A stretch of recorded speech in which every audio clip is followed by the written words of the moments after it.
Mai come quest'anno il periodo delle ferie, per chi avrà la fortuna di poterle fare, arriva dopo mesi di grave difficoltà e incertezza.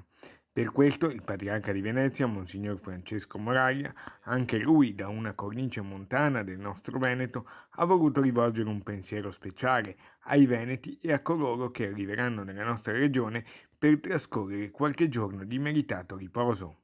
Sappiate contemperare anche un momento spirituale ogni giorno, alzare lo sguardo, guardare il mare o guardare le montagne e sapere che sono doni del Signore, come anche la vita è un dono del Signore. Il riposo è un momento importante della nostra vita. Auguri e buone vacanze a tutti. Le ferie, per il patriarca, sono anche momento per risaldare i rapporti umani tra le persone. Il tempo della vacanza è molto importante perché ci aiuta a vivere bene quelle relazioni che faticosamente riusciamo a portare avanti durante l'anno in cui siamo pressati da tante cose, soprattutto dal lavoro.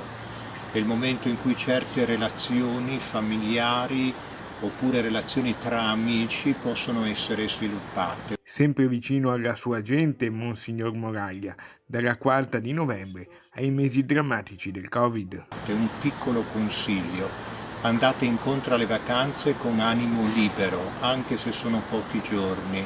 Non pretendete che vi diano la felicità, allora avrete delle vacanze felici.